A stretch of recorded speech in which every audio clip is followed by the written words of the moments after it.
국방부가 향후 5년의 군사력 건설 방향을 담은 국방중기 계획 2021-2025를 발표한 8월은 문재인 정부가 내세운 유능한 안보, 튼튼한 국방 슬로건과 이에 대한 국민적 열광이 정점을 찍은 시기라고 해도 지나치지 않다. 국군 창설 이래 꿈꿔온 전략무기 도입이 확정돼 발표됐기 때문이다. 국방부는 국방중기 계획 발표를 통해 F-35B 전투기를 탑재한 한국형 항공모함 도입을 못박았다. 기존의 잠수함과는 차원이 다른 성능의 대형 잠수함 장보고 3 배치 II와 배치 3 도입 계획도 공개했다. 국방부의 이러한 발표에 청와대 국가안보실의 실세로 불리는 김현종 2차장도 언론을 통해 지원 사격에 나섰다.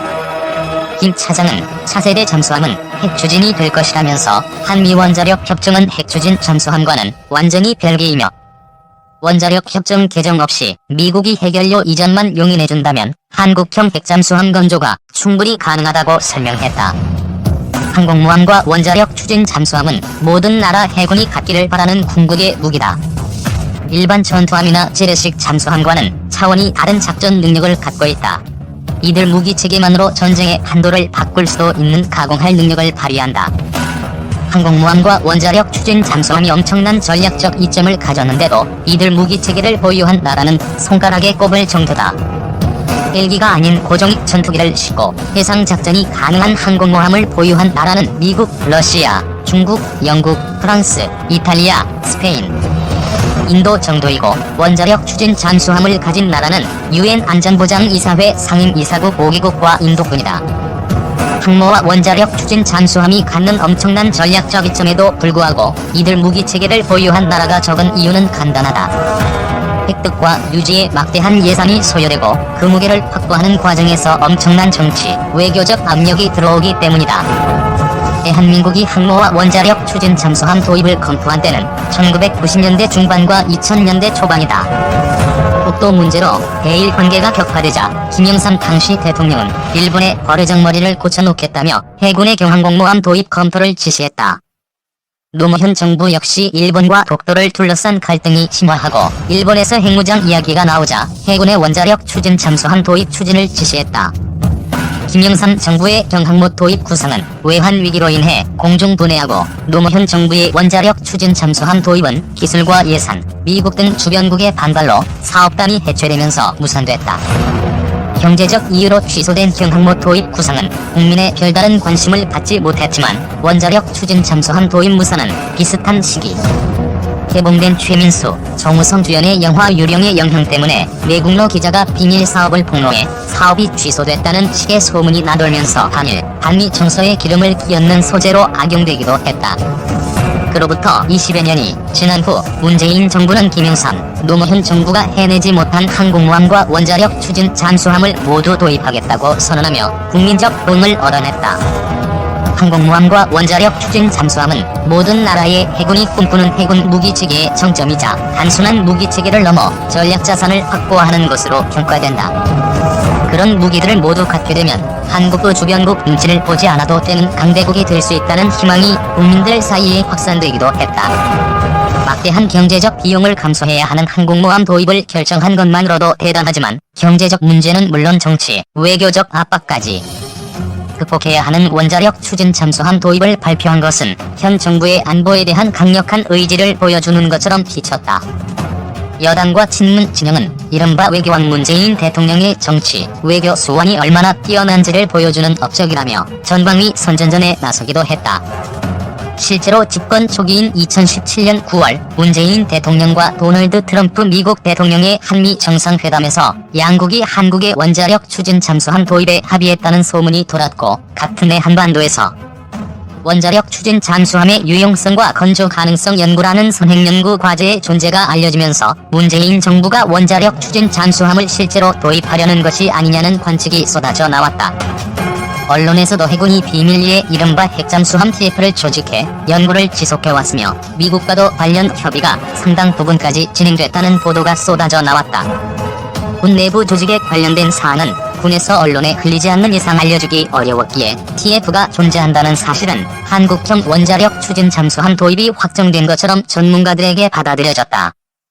김현종 청와대 국가안보실 2차장의 브리핑과 국방부의 중기계획 발표 이후 언론은 한국형 원자력 추진 잠수함에 대한 온갖 장밋빛 기사를 쏟아냈다. 일부 언론은 2025년 건조에 영해를 지킨다는 소설을 써 내보내기도 했고, 어떤 언론은 프랑스의 바라쿠다급 잠수함을 한국이 수입한다는 근거 없는 기사를 내보내기도 했다. 모두가 원자력 추진 잠수함에 대한 달콤한 꿈을 꾸던 10월 조선동아일보가 청촌 병력 같은 기사를 내보냈다.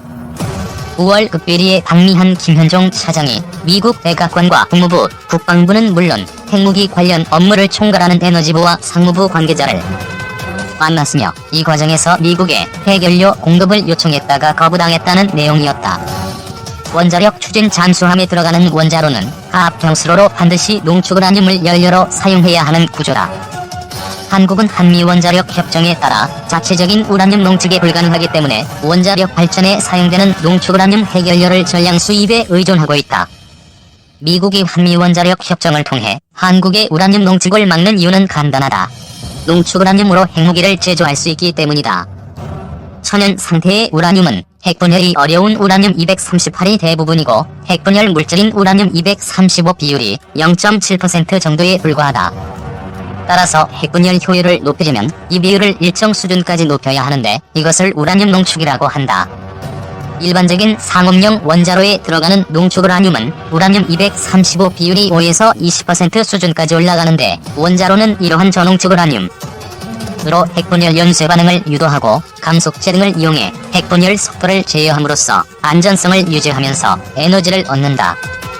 우라늄을 더욱 농축해 우라늄 235 비율을 90% 이상까지 높인 고농축우라늄은 핵분열 연쇄 반응을 감속하지 않고 다양한 장치를 이용해 가속시켜 폭발적 에너지를 만들어내는데, 이것이 우리가 일반적으로 아는 원자폭탄이다. 이러한 위험성 때문에 한국은 미국과의 원자력 협정은 물론 국제원자력기구 등 여러 경로를 통해 우라늄 취급 전 과정의 통제를 받고 있다.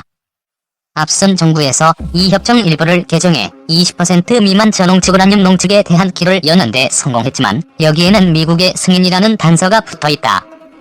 즉, 한국의 우라늄 농축은 미국과 국제사회의 협정과 협약에 의해 원칙적으로 금지돼 있다.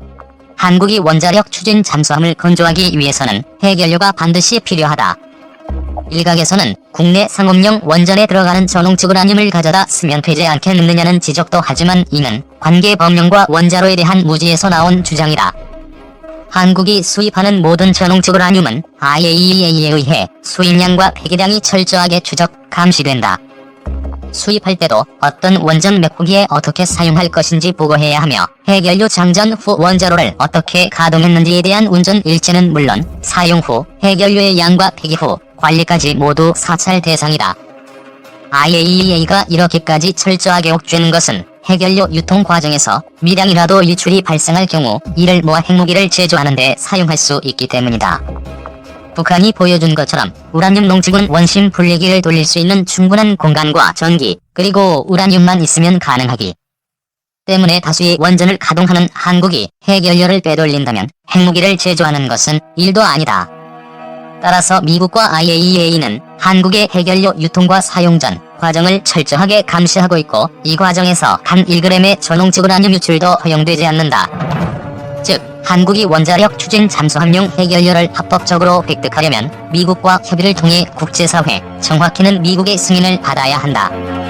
모든 핵연료는 미국이 주도하는 핵공급국 그룹에 의해 통제되므로 잠수함용 핵연료를 미국에서 수입하든 제3국에서 수입하든 미국의 승인 없이 합법적으로 핵연료를 확보하는 것은 현실적으로 불가능하다.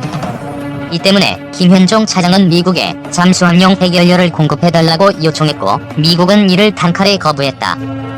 핵비합산 원칙에 따라 군사적 목적으로 사용되는 잠수함용 핵연료를 지금까지 그 어느 나라에도 판매 또는 제공한 전례가 없다는 이유에서였다. 미국의 이 같은 입장은 2017년 이후 연이어 제기된 한국형 원자력 잠수함 도입 한미 정상합의설의 정면으로 배치되는 것이다. 이는 지난 3년 동안 트럼프 행정부의 입장이 바뀌었거나 애초에 이 합의설 자체가 거짓이었다는 뜻이다. 청와대 고위 관계자 가운데 처음으로 원자력 추진 잠수함 이야기를 꺼낸 김현종 국가안보실 2차장은 7월 28일 기자들과 만나 이상한 이야기를 하나 꺼냈다. 차세대 잠수함은 핵추진 방식이 될 것이며 핵추진 잠수함과 원자력 협정은 완전히 별개이기 때문에 협정을 개정할 필요는 없다는 것이었다. 김 차장의 이러한 발언 후 2달이 지나 미국이 한국의 핵연료 공급 요청을 거부했다는 보도가 나왔다. 그러자 언론에서는 정부 관계자의 말을 인용해 핵연료 수입은 한미 원자력 협정 개정 없이도 가능하다는 주장이 튀어나오기 시작했다. 미국이 팔지 않으면 프랑스나 러시아, 심지어 중국에서도 전홍축 우라늄 핵연료를 구입할 수 있다는 주장도 나왔다. 한국형 원자력 추진 잠수함 사업의 선행 연구를 맡아 관계 법령을 검토하고 보고서를 작성해 국방부에 제출한 연구원인 필자 입장에서 이러한 주장은 황당 그 자체일 수밖에 없다. 필자는 한반도에서 원자력 추진 잠수함의 유용성과 건조 가능성 연구 과제를 맡아 연구 보고서를 작성한 연구원이다. 이 보고서는 위협 분석과 현행 전력 평가, 원자력 추진 잠수함의 작전적 효용성은 물론 잠수함 획득을 위한 정치, 외교, 법률, 경제, 기술, 환경, 예산 등 제반 고려 요소를 다루고 있다. 연료 획득과 운용 문제는 국내 최고의 원자력 전문가로 평가되는 서울대 원자핵공학과 서균열 교수가 맡았다. 필자가 해군과 함께 관계 법령을 검토한 결과에 따르면 김 차장과 정부 관계자의 현재 주장과 달리 한미 원자력 협정 개정 없이 한국은 핵연료 입수는 물론 원자력 추진 잠수함 건조 자체가 불가능한 것으로 결론이 났다. 이 같은 내용은 선행연구 보고서에 명시돼 있고 관련 내용은 당시 국방부 장관에게도 보고가 올라갔기에 정부가 이를 모를 리 없다. 한미 원자력 협정 전문에는 한국의 원자력 이용에 대해 평화적 목적을 위해 핵 비확산 및 국제적인 안전 조치를 지지하는 방식으로라는 문구가 명시돼 있다. 원자력 추진 잠수함은 군에서 운용하는 군사용 선박이기 때문에 이 전문을 개정하지 않고는 한국은 그것이 미국에서 수입한 것이든 제3국에서 구입한 것이든 핵물질을 군함의 동력원으로